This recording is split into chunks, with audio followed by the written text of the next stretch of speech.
Bienvenidos a un nuevo episodio de Break Your Stigma. Mi nombre es Kevin Ortiz y en este nuevo capítulo del podcast estaremos hablando sobre lo que es la endometriosis, que es una enfermedad que afecta a millones de mujeres en el mundo y que lamentablemente se presta para mucho estigma porque es una condición invisible y además de eso hay muchos comentarios y percepciones negativas sobre lo que es la salud de la mujer y el dolor pélvico crónico y la salud menstrual.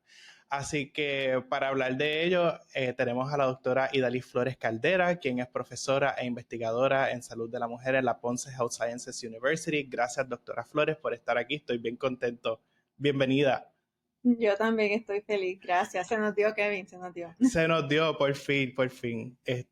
Yo llevo mucho tiempo siguiendo el trabajo de la doctora Flores Caldera y de verdad que soy fan, quiero decirlo. Y estoy bien contento de que podamos tener esta conversación que entiendo que es bien importante y que en estos tiempos pues amerita. Así que para entrar en materia, doctora, me gustaría saber cómo fue su trayectoria al llegar a trabajar el tema de la endometriosis y qué fue ese motivador o esa motivación para que se enfoque directamente en esta condición. Pues mira, Kevin, yo estudié microbiología industrial en Mayagüez, soy original de Coamo, estudié en la escuela pública del país, luego de estudiar en Mayagüez me fui a estudiar a Estados Unidos y toda pues mi trayectoria, yo pensaba iba a ser estudiando pues condiciones como el cáncer, otras condiciones, ¿verdad?, importantes en las cuales yo podría contribuir a través de ese expertise, ¿verdad? Ese entrenamiento que yo tenía en biología molecular y genética molecular. Pero la vida me cambió. Un día desperté de una cirugía de emergencia donde escuché por primera vez la palabra endometriosis. Y esto a pesar de yo haber estado décadas sufriendo de un dolor menstrual que me incapacitaba, que me llevaba inclusive a hospitalizaciones donde nunca se mencionó la posibilidad de este diagnóstico. Así que una vez entendí que esto era algo, ¿verdad?, que me había tocado, la pregunta era no por qué, sino para qué, y hice un cambio completo en lo que era mi laboratorio de investigación, donde en ese momento yo me encontraba estudié cáncer, estudié HIV, estudié asma como bióloga molecular y me pregunté cómo yo puedo utilizar mis herramientas para entender mejor la condición que a mí me estaba impactando, que yo sufrí por 10 años y nadie me decía que eso no era normal, que yo tuviera esos dolores tan impactantes. Y entonces ahí es cuando yo decido, bueno, yo voy a tomar este reto porque era un reto, porque era una condición que no era conocida y que me iba a dar ni Ujú. siquiera fondos para estudiarla.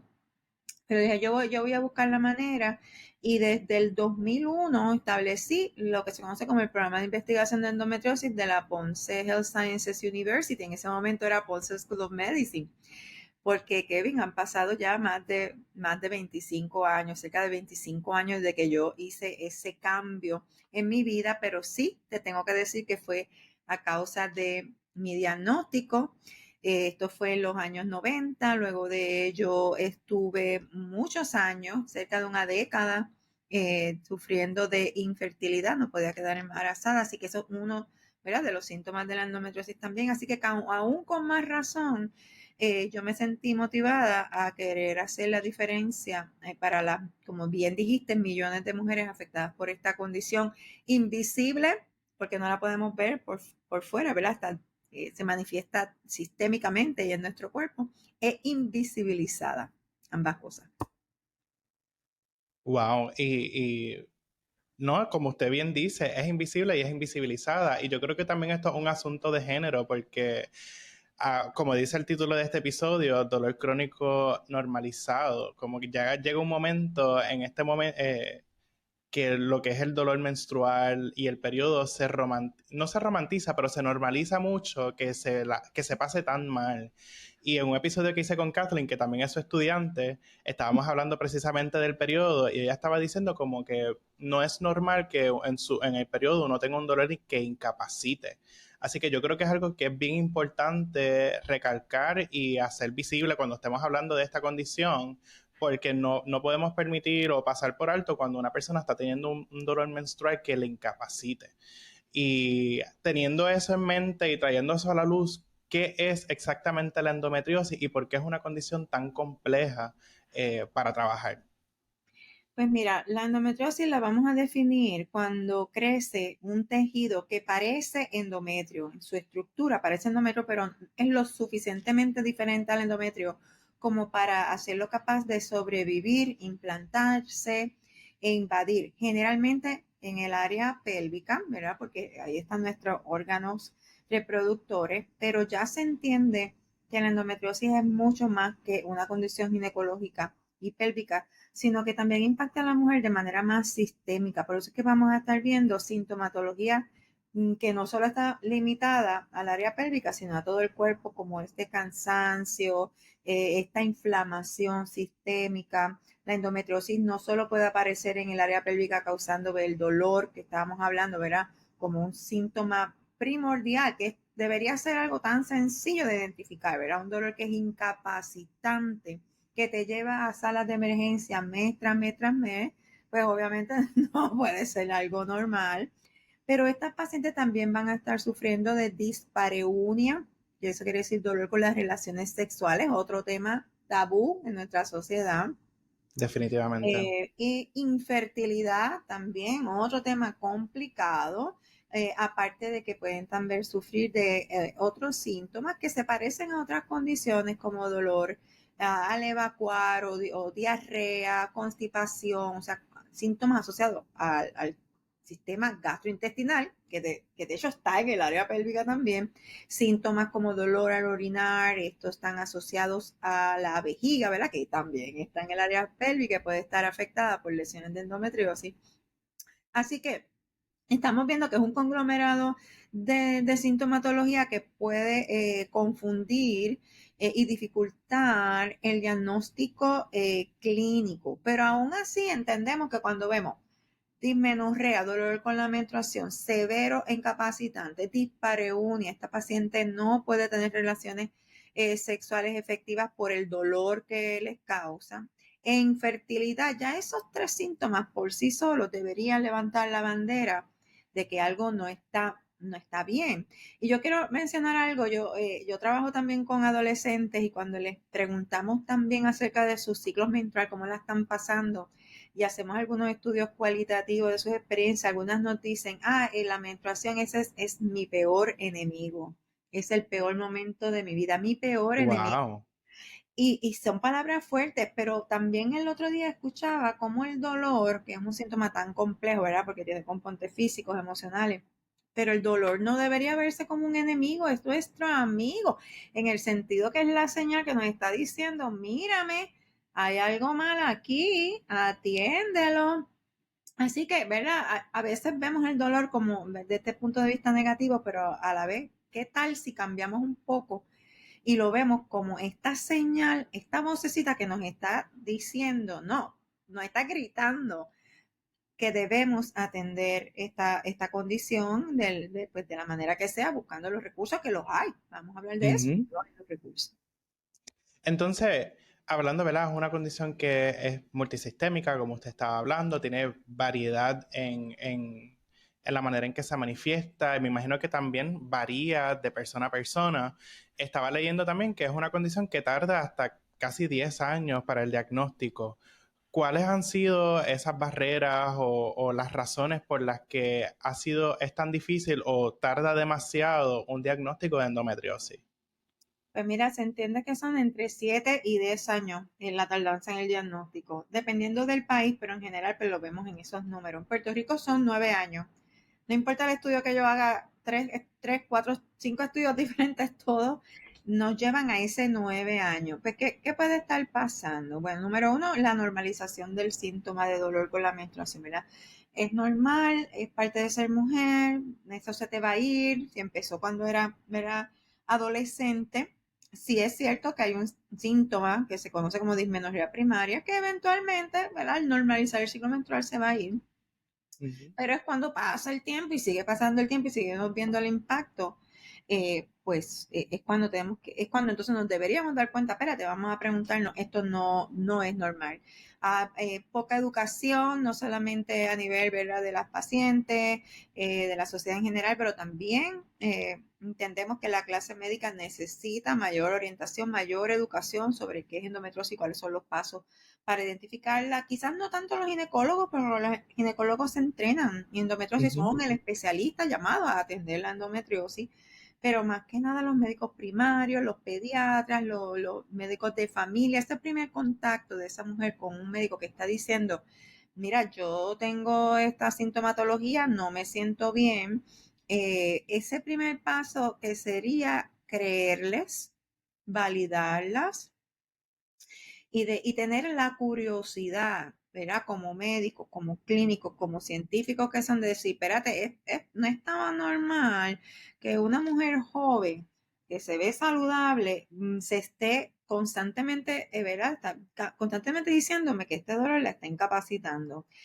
Hay una pregunta bien sencilla y me refiero con esta a las adolescentes o mujeres jóvenes, porque si tú les preguntas, ¿es dolor hace que tú quieras faltar a la escuela? Tienes que faltar a la escuela. Mira, ¿quién no quiere faltar a la escuela?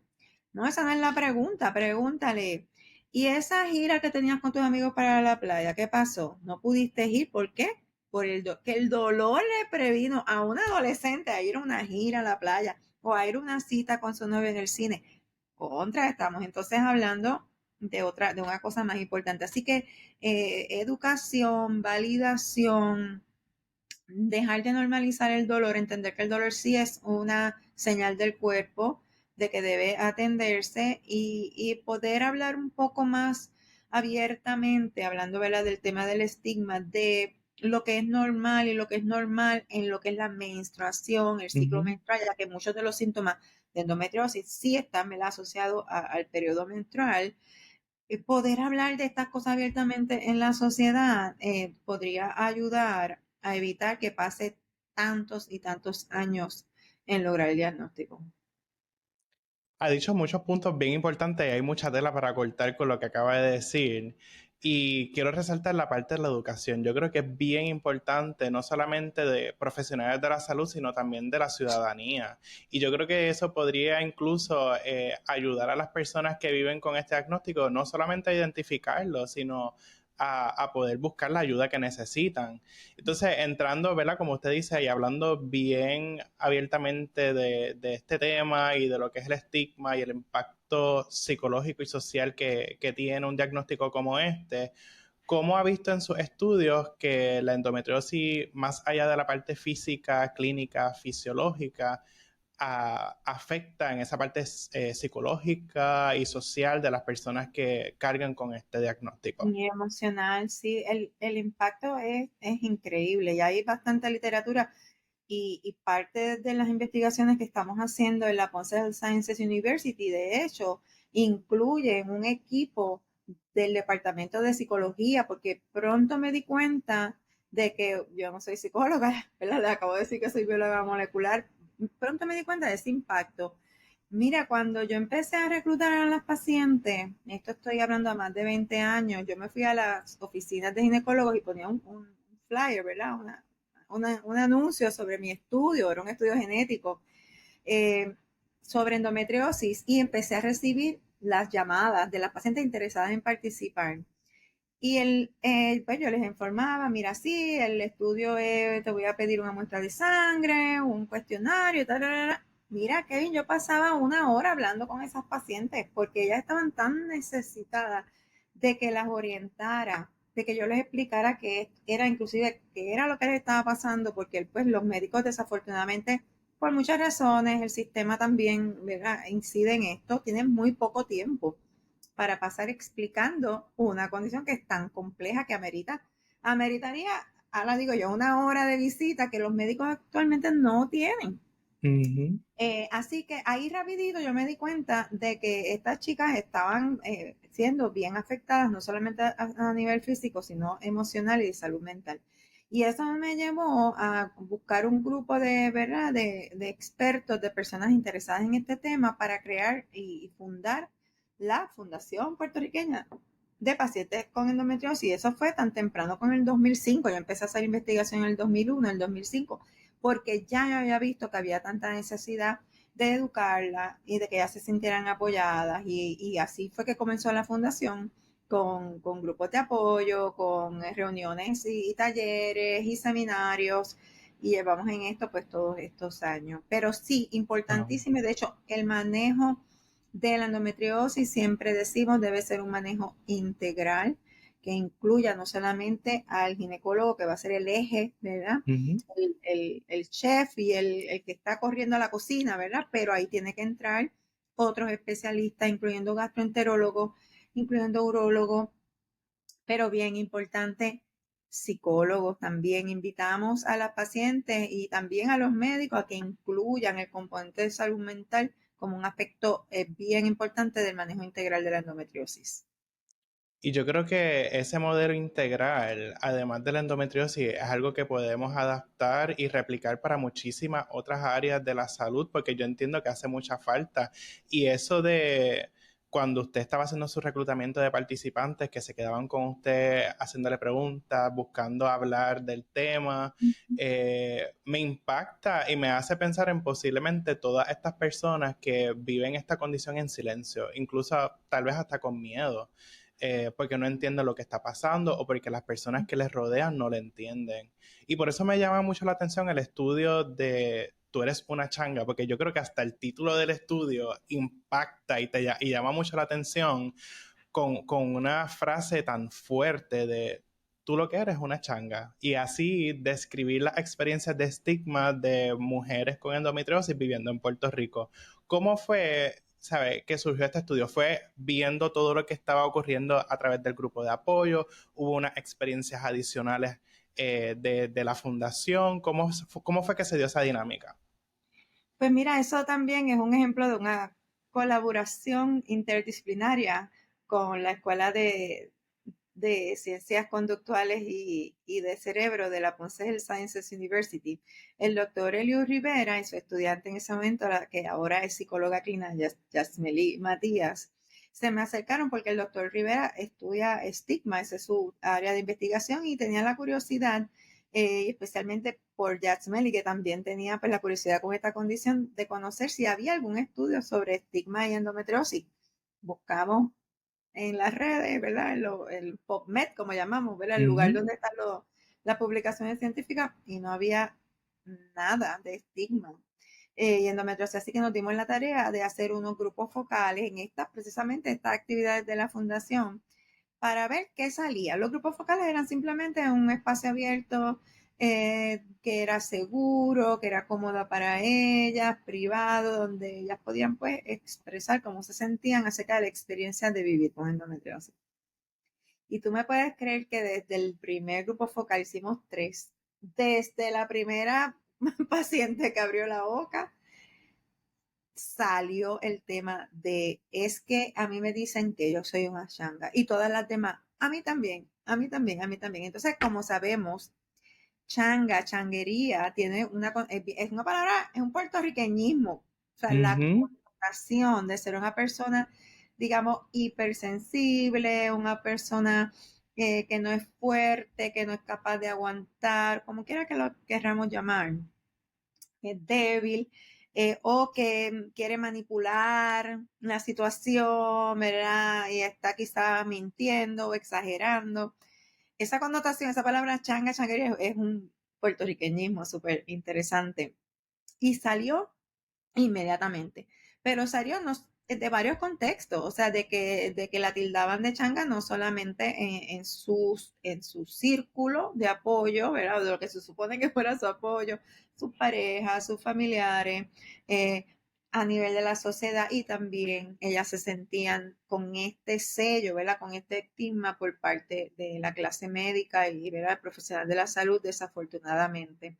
Y fue algo que fue tan impactante que lo pudiéramos documentar a todos esos niveles. Y también hay que pensar que esos estigmas también se pueden internalizar. Y Ujú. si tú misma tienes ese estigma, entonces el impacto es de que yo no voy a querer buscar ayuda médica, yo no quiero parecer débil, yo tengo que entonces aguantar, yo entonces esto lo voy a mantener un secreto, no quiero problemas en mi trabajo, no quiero que en mi trabajo me boten de mi trabajo o causar problemas con mis compañeros de trabajo, prefiero quedarme callada, prefiero no buscar ayuda. Entonces esa internalización del estigma también sabemos que tiene un impacto en nuestra salud física y Ujú. mental. Un No, y en el círculo tratamiento. vicioso, sí, es un círculo vicioso.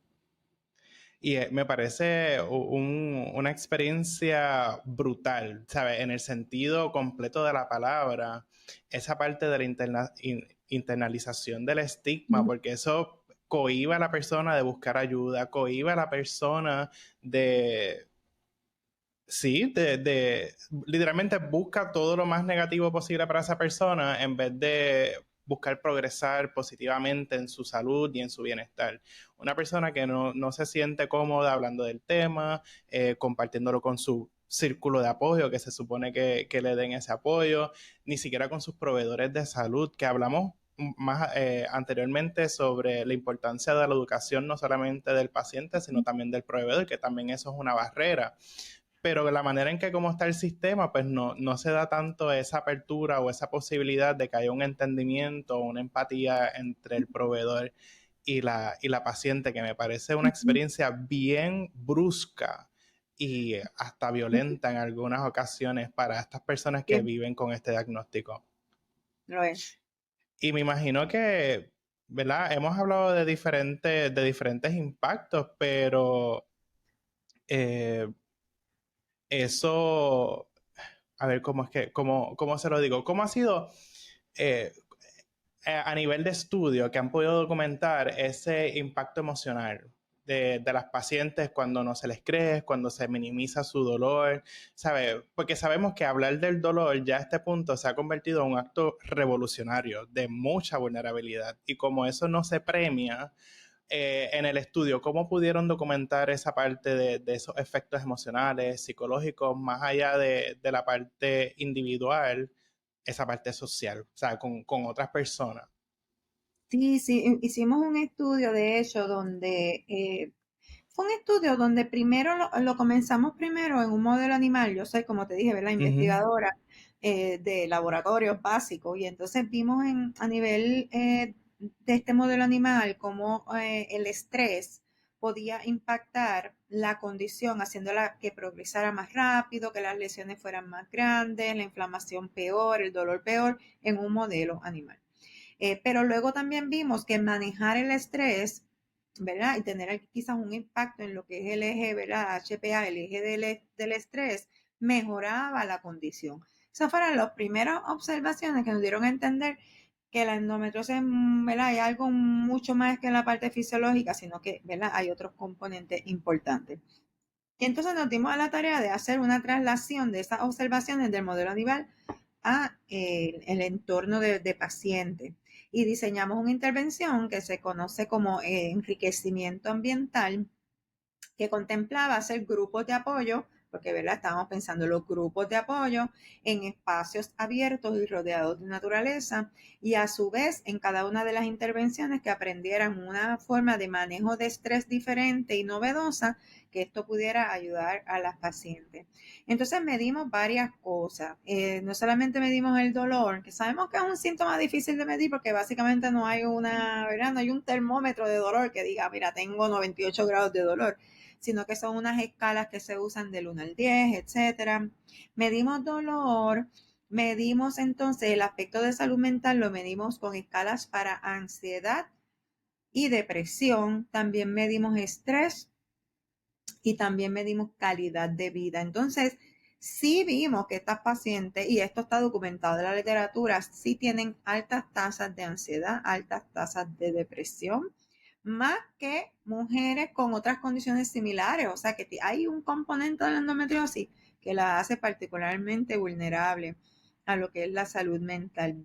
Y entonces lo bonito del estudio fue que pudimos demostrar luego de estas 6 intervenciones que tanto la ansiedad como la depresión, la calidad de vida y la calidad de vida, depresión, ansiedad, ¿qué me falta? Y el estrés percibido pudieron mejorar luego de esa intervención Pero fíjate que es una intervención, aquí no hay fármaco, era una intervención psicosocial, ¿verdad? De ese, mantener esos grupos de apoyo que se apoyaban unas a las otras, que se sentían en un espacio seguro donde podían hablar sobre su experiencia, se sentían aceptadas, comprendidas, validadas. Pero también el poder estimular o activarlo de alguna manera, modificar ese eje de cortisol, de lo que es el manejo de estrés, pudo ayudar significativamente en la presentación de estos parámetros que medíamos. No así el dolor, lo cual es interesante, dicho eso de paso, ¿verdad? Pero es que lo podemos entender porque el dolor es un síntoma muy complejo y de hecho sí que necesitaría, ¿verdad? Del apoyo farmacológico. Entonces, lo que queremos traer a la mesa, que las pacientes entiendan que no solamente van a tratarse el dolor con un medicamento, ¿verdad? Ya sea algún medicamento hormonal o analgésico o cirugías que también ayudan con la condición, pero también tenemos que atender el componente emocional porque todo eso, la depresión, la ansiedad, todo eso incide en cómo percibimos el dolor. Y mira, parezco psicóloga ya hablando, esto es tanto que he aprendido de mis colegas. Y hay otro componente que también se puede manejar a través de terapias psicológicas y es algo que se conoce, y es una palabra grande, catastrofización del dolor.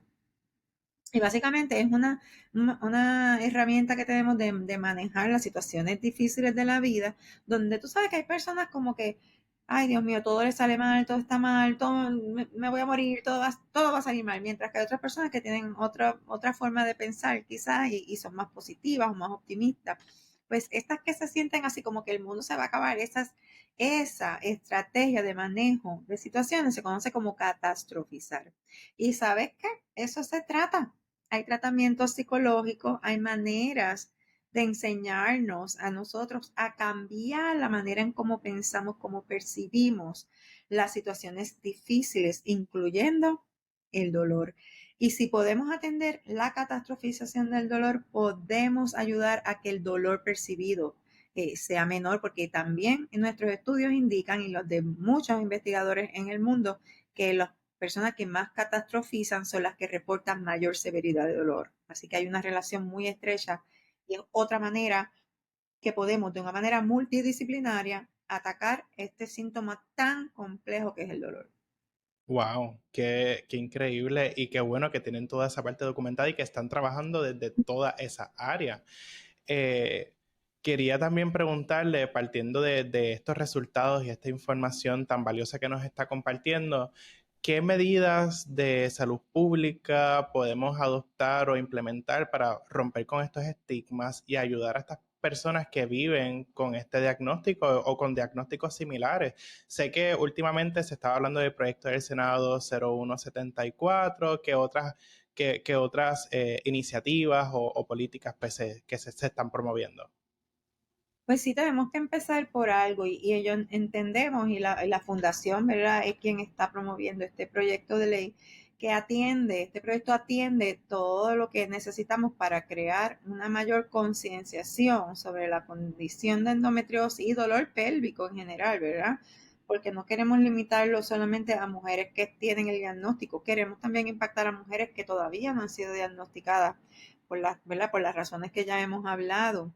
Y este proyecto de ley atendería la parte de educación a todos los niveles, educación a los médicos, que ya lo tocamos, también educación en las escuelas, que el currículo de salud hable claramente, especifica claramente, que no solamente nos habla, mira, el ciclo menstrual es así, las hormonas suben y bajan, no, no solo eso, sino que mira, si esto está pasando, si tú tienes este dolor que te incapacita todos los meses, o su estado mental, tus emociones, tu mood cambian de manera bien severa antes de la menstruación.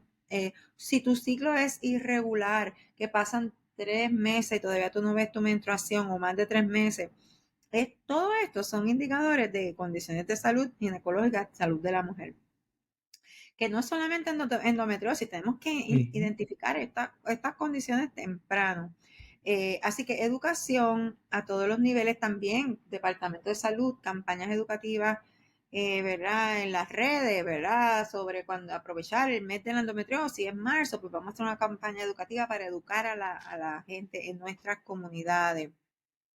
Pero también queremos impactar todo lo que es el acceso a servicios de salud que puedan ayudar a esta mujer a recuperar su salud y su calidad de vida, teniendo acceso, por ejemplo, a medicamentos que muchas veces los planes de médicos no los cubren, cirugías que son avanzadas y son costosas. Muchas veces las pacientes tienen que cubrir estas cirugías de su bolsillo.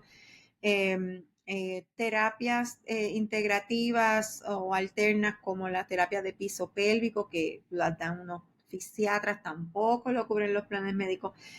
Y lo que no se está viendo, Kevin, es que aunque quizás hay un costo a corto plazo, el hecho de que estamos tratando a estas mujeres a tiempo, adolescentes y mujeres a tiempo, a largo plazo va a redundar en un beneficio económico. Pero sí tenemos que ser capaces de poder darles acceso a estas terapias que a nivel mundial son el estándar de cuidado. Nosotros Ujú. que nos vamos a quedar atrás, no.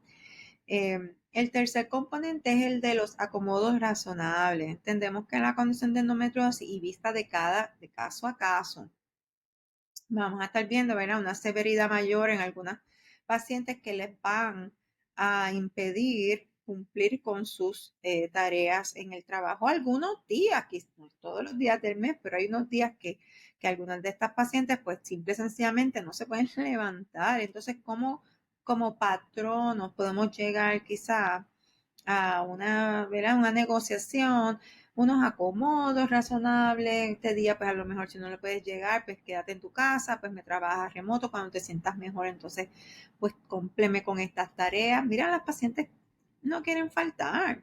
Esto no es de que, ay, espérate, voy a aprovechar mi primer día de la menstruación para quedarme. No, a nadie le gusta estar enfermo y estas chicas son de verdad unas guerreras. De hecho, nuestros estudios indican que el absenteísmo no es tan alto, pero el presenteísmo, de lo que nos dice es que ella sí fue a trabajar, hizo el esfuerzo sobrehumano, está allí presente, pero está presente, pero no puede ser lo productiva que pudiera ser, ¿verdad?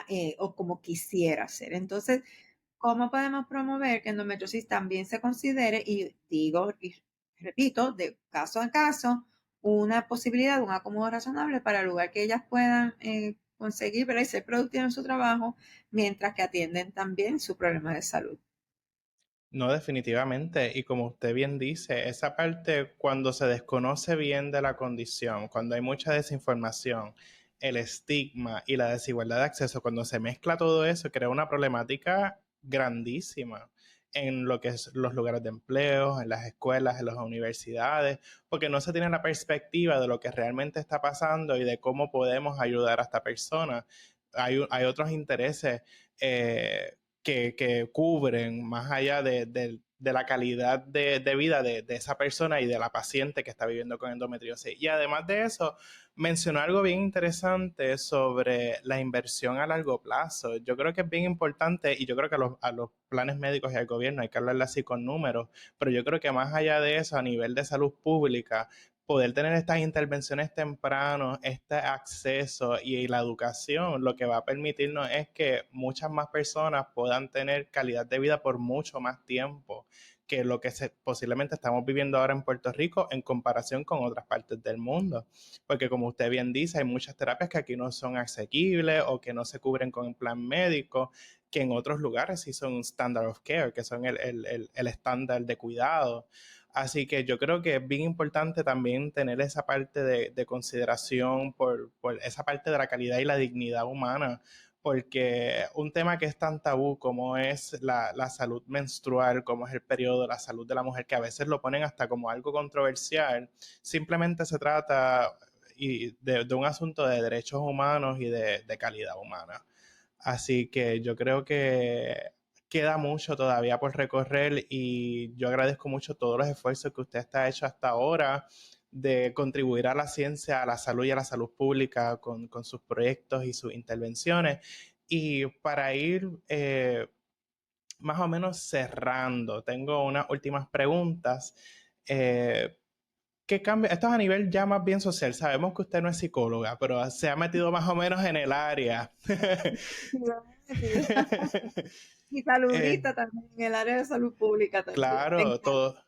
todo lo que estamos haciendo es salud pública, así que le pregunto, ¿qué cambios narrativos o culturales podemos fomentar como sociedad puertorriqueña, caribeña, para dejar de ver el dolor como algo tan tabú, como algo tan extraordinario y en vez verlo como algo parte de la experiencia humana que debe ser entendido y que debe ser accionado sobre eso?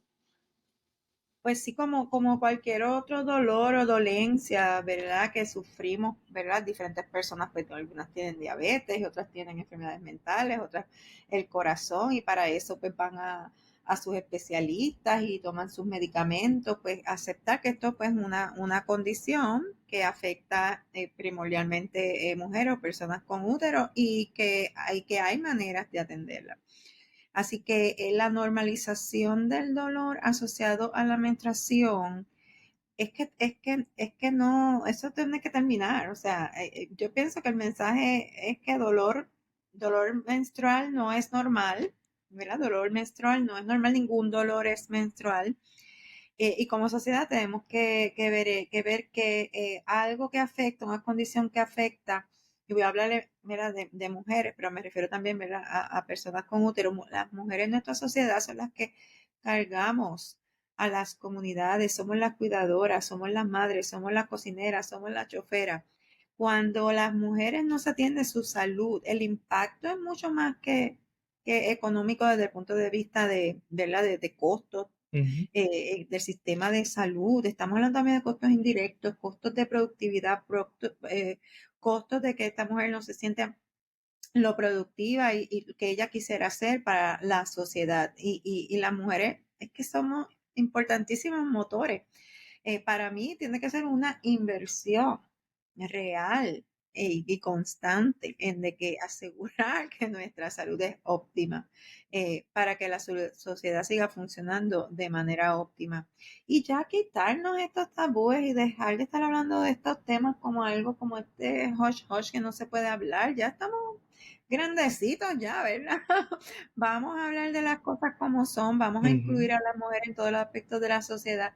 Mira, no fue hasta hace poco que las mujeres participaban en los estudios clínicos de medicamentos. Mira, vamos a ser las partícipes de la sociedad y asegurarnos que tengan la vitalidad y la salud para seguir en colaboración todos, porque aquí no estamos hablando de que unos seamos mejores que otros, estamos hablando de que todos colaboremos como sociedad a lograr eso mismo, equidad y justicia social para todos. Así mismo es, y de hecho a mí me sorprende estando en la academia, hay muchísimas personas que piensan que Women's Health, como que la investigación de la salud de la mujer está overfunded, que hay como que demasiado ya going on, cuando tú lo comparas con otros temas que afectan directamente a los hombres, pues vemos esa disparidad abismal entre el enfoque que se le está dando. Así que por eso yo creo que es tan importante que podamos hablar, como usted bien dice, a calzón quitado, de frente, tal las cosas como son, de las problemáticas que afectan a las mujeres, a las personas con útero y a cualquier otra persona en sociedad, porque al final del día, pues, al final, somos seres humanos que necesitamos de nuestra atención, necesitamos de nuestra salud y el sistema social, político y económico en el que vivimos requiere de nuestra salud lo más óptima posible para poder funcionar. Así que yo más de acuerdo no puedo estar con usted y le agradezco muchísimo. Y tengo esta última preguntita. ¿Qué le diría a todas esas mujeres que ahora mismo están siendo llamadas changas o débiles por expresar su dolor y hablar de sus experiencias viviendo con endometriosis o con condiciones similares a esta? Ah, wow, yo quisiera decirles tantas cosas, ¿verdad? Que las escucho, que las entiendo, que las valido y que estamos luchando, ¿verdad? Desde la fundación, desde los programas de investigación para cambiar esta percepción. Pero también nosotras, como pacientes, tenemos una responsabilidad de no quedarnos calladas, de educar a otros, de utilizar los recursos que tenemos disponibles, incluyendo las redes sociales, si fuera necesario seguir educando a otros y levantando nuestra voz. Fenomenal, doctora. De verdad que gracias por su mensaje, gracias por estar aquí. Me siento bien contento de que por fin hayamos podido encontrarnos, por lo menos a nivel virtual. Una última, ya esta es la última. ¿Dónde podemos seguir su trabajo investigativo, académico y salubrista? Porque al final del día es trabajo salubrista. ¿Dónde podemos continuar con su trabajo?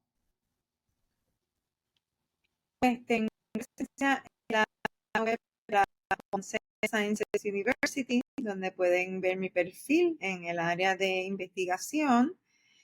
También me pueden seguir en Instagram, es mi nombre, Idalis, pero al revés, Siladi. También pueden seguir a la Fundación Puertorriqueña de Pacientes con Endometriosis. Perfecto. Doctora, gracias por estar aquí. Agradezco muchísimo su tiempo y le deseo mucho éxito en todos sus demás estudios y proyectos que está haciendo, y voy a estar pendiente a todas las demás publicaciones que ha hecho. Así que gracias por estar aquí. Y ya saben dónde conseguir a la doctora. Si quieren saber más sobre su proyecto y su trayectoria, recuerden compartir este episodio, suscribirse, darle like. Esto fue Break Your Stigma y nos vemos en la próxima.